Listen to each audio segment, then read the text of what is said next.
तो दोस्तों, अगर आप भी एक नया प्रिंटर लेने की सोच रहे हो तो इस वीडियो को पूरा देख कर जाना।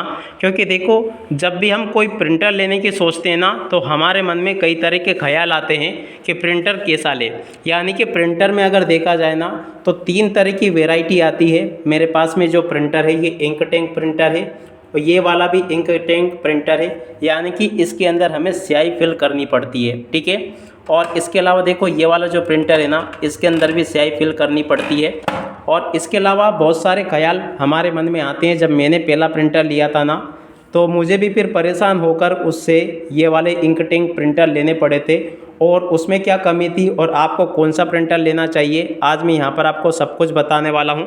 तो चलो वीडियो की शुरुआत करते हैं। तो देखो, जब भी हम काम की आवश्यकता के लिए प्रिंटर खोजते हैं, जब भी हम किसी काम को शिफ्ट ऐसी जगह पर करना चाहते हैं कि हमें प्रिंटर की आवश्यकता पड़ती है, चाहे आपकी दुकान हो गई या फिर आपका जो कुछ भी काम हो गया जिसमें कि आपको डेली प्रिंट आउट निकालने की ज़रूरत पड़ती है, तो ऐसे में आपको ये ज़रूर चाहिए कि एक अच्छा सा प्रिंटर आपके पास में हो। अब चलो मैं आपको बताता हूँ कि आपकी ज़रूरत के हिसाब से कौन सा प्रिंटर आपके लिए सही रहता है। जैसा कि आपको पता है कि मार्केट में अभी तक कार्ट्रिज वाले प्रिंटर भी आते हैं, जिसमें एक छोटी सी कार्ट्रिज लगी होती है, और उसके बाद में कार्ट्रिज पूरी ख़त्म होने के बाद में फिर हमें नई कार्ट्रिज लगानी पड़ती है। एक्चुअली में उस प्रिंटर में भी क्या होता है कि स्याही भरी होती है, मगर वो एक तरह की ऐसी होती है, पेन जैसा काम होता है कि पेन की रिफिल ख़त्म होने के बाद में उसको फेंकना होता है, फिर दूसरी रिफिल डालनी होती है। उसमें हम स्याही नहीं भर सकते हैं, ठीक है। मगर कुछ ऐसे भी तरीके हैं जिसके माध्यम से उस कार्ट्रिज को हम दोबारा से रिफिल कर सकते हैं।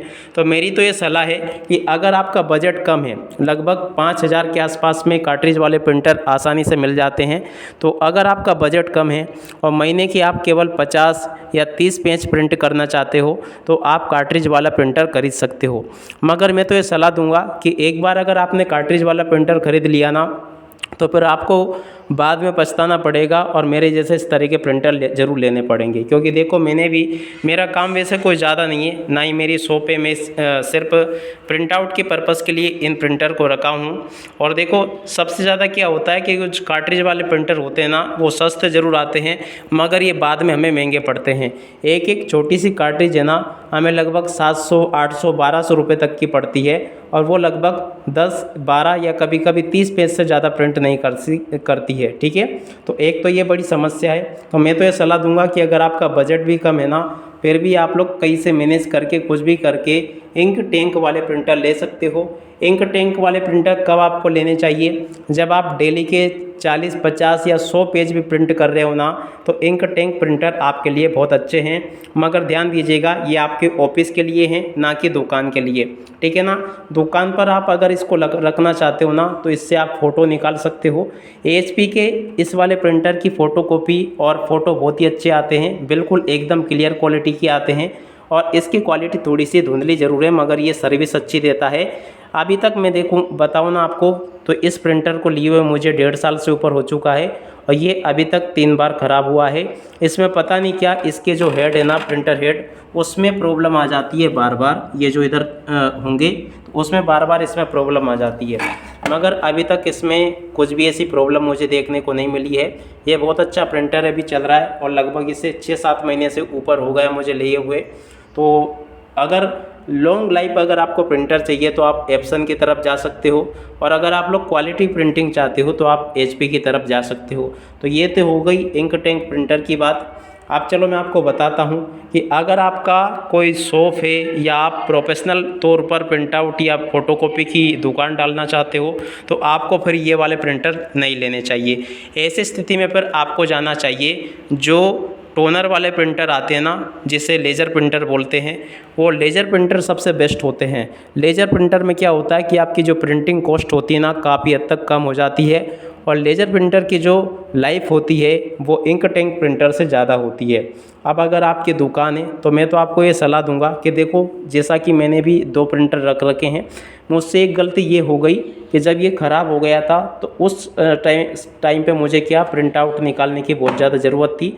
तो मैं अचानक जल्दबाजी में एक और इंक टैंक प्रिंटर उठा लाया, जबकि मैं बाद में पछताया कि मेरे पास में इंक टैंक प्रिंटर तो एक ऑलरेडी था। अब मुझे लेज़र प्रिंटर लेना चाहिए था। कुछ पैसे और मिलाकर मैं लेज़र प्रिंटर ले सकता था। इस प्रकार से मेरे पास में 2 प्रकार के प्रिंटर हो जाते और अच्छे से काम भी चलता।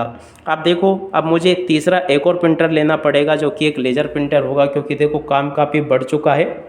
अब देखो, मैंने यहाँ पर आपको बता दिया कि आपकी ज़रूरत अगर महीने में केवल 10 या 20 पेज छापने की है और आपका बजट 5,000 के अंदर है, 5,000 के आसपास है, तो आपको कार्ट्रिज वाले प्रिंटर लेने चाहिए, जिसमें छोटी सी एक प्रकार की कार्ट्रिज आती है, वो लगाओ, 30-35 पेज वो निकाल देती है। अगर आपकी ज़रूरत इससे ज़्यादा है, डेली के आपके 40 से 50 पेज निकालने आपको होते हैं, तो आप इंक टैंक प्रिंटर की तरफ जा सकते हो। इसकी सर्विस भी अच्छी है और इसकी सर्विस के ही क्या नहीं कहने, ये बहुत अच्छा है। दोनों प्रिंटर बहुत अच्छे हैं, वैसे बिल्ड क्वालिटी भी एक नंबर है। कभी ये गिर भी जाए तो भी इसमें कुछ नहीं होता है। एक बार ये गिर गया था, वो प्रिंटर रिपेयर करने वाला आया था, जब ये बिगड़ गया था तो उसने क्या किया भैया, ऊपर से इसको गिरा दिया नीचे। अब मैं क्या ही बोलूँ उसे, तो ये कुछ भी नहीं हुआ, उसमें एक डैमेज भी नहीं आया, अच्छा खासा चल रहा है, अभी भी देख सकते हो ये, और बाकी अच्छा है ना। इसकी बिल्ड क्वालिटी थोड़ी मुझे इतनी अच्छी नहीं लगी जितनी कि HP की है, बाकी आप अपने हिसाब से ले सकते हो। वैसे अगर आपका ऑफिस है ना, तो ऑफिस में ज़्यादा अच्छा ये वाला लगता है, काम भी एकदम परफेक्ट करेगा। इसका लुक भी आप देख सकते हो कितना प्यारा है, और ये भी आप ले सकते हो। ये वैसे अधिकतर दुकानदार वाले भाइयों के लिए है, क्योंकि दुकानदार लोग क्या करते हैं, ज़्यादा फ़ोटोकॉपी, ज़्यादा फ़ोटो छापते हैं, तो उनके लिए बहुत अच्छा होता है। ठीक है, अगर आप फ़ोटोकॉपी ज़्यादा बल्क में करना चाहते हो तो मैं आपको सलाह दूंगा कि ये वाला मत लेना, आपको फिर लेज़र प्रिंटर लेना चाहिए, जो कि 20-22 हज़ार के आसपास में अच्छा खासा आपको मिल जाएगा। और HP का प्रिंटर, लेज़र प्रिंटर बहुत अच्छा होता है, वो आप ले सकते हो। ठीक है, तो यहाँ पर मैंने तीनों तरह के प्रिंटर बता दिए, जैसी आपकी मर्ज़ी हो वो वाला प्रिंटर आप ले सकते हो। अब इसी के साथ में इस वीडियो को यहीं पर पूरा करते हैं। जय हिंद, जय भारत।